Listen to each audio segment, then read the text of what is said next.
When we think of the Crusades, we imagine long sieges, sacred relics, and clashing civilizations. But few moments define that era more than the Battle of Hattin, a turning point that reshaped the fate of Jerusalem and stunned the Christian world. It was July 4th, 1187. Under the blazing Levantine sun, two armies stood on the scorched plains near the horns of Hattin, a volcanic ridge in modern-day Palestine. On one side stood the Crusaders, led by King Guy of Lusignan. On the other, a unified Muslim force under the brilliant command of Salahuddin al-Ayyubi, known in the West as Saladin. But this battle didn't begin with swords and arrows. It began with vision. The road to Hattin for decades, the Crusaders had ruled the Holy Land. They'd carved out Christian kingdoms, fortified strongholds, and maintained control of Jerusalem. But their rule was fractured, plagued by internal rivalries, broken truces, and poor leadership. Meanwhile, Salahuddin was building something greater.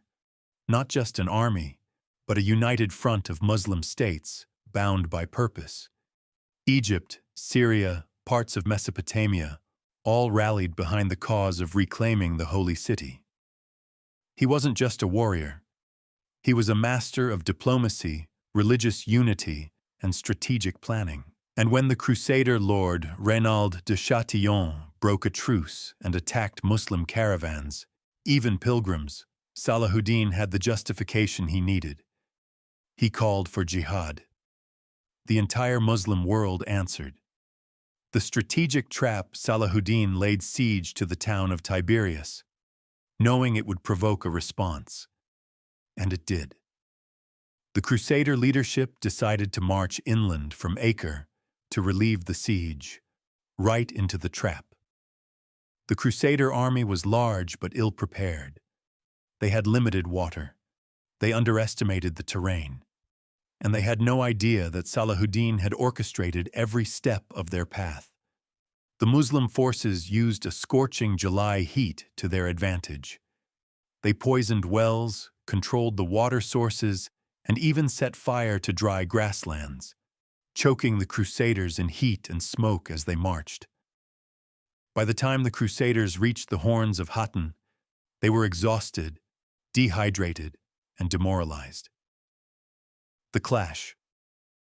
At dawn on July 4th, Salahuddin's forces encircled the Crusaders. Waves of archers rained arrows down. Cavalry attacks broke their formations. Muslim infantry blocked access to water. In the chaos, the Crusader army fragmented. Their knights, weakened by thirst and heat, struggled to hold the line. Salahuddin kept pressing. The symbol of Crusader faith, the true cross, was captured. King Guy was taken prisoner, and Reynald de Chatillon, the man who violated the truce, was personally executed by Salahuddin. It wasn't just a victory, it was a dismantling. If you're still watching this video, hit that subscribe button and join us as we uncover more lost strategies from the ancient world. Now back to the story. Aftermath. The defeat at Hattin shattered Crusader power in the region. With their armies destroyed, Muslim forces swept across the Holy Land. Cities and fortresses that had been under Christian control for nearly a century surrendered one after another. And then, Jerusalem. In October 1187, Salahuddin marched on the Holy City. But unlike the bloodbath of 1099, when Crusaders massacred thousands upon capturing it, Salahuddin showed restraint. He offered terms of surrender. Civilians were allowed to leave peacefully. Churches were protected.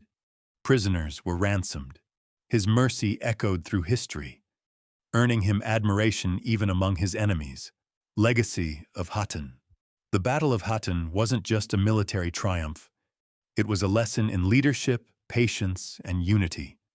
Salahuddin used terrain, psychology, and strategic timing to defeat a numerically strong opponent, and he did so without sacrificing his principles. The Third Crusade would soon follow, with kings like Richard the Lionheart arriving to reclaim lost ground. But the myth of Crusader invincibility had been broken, and it all started at Hattin. So, which battle should we cover next? Let us know in the comments. Thanks for watching.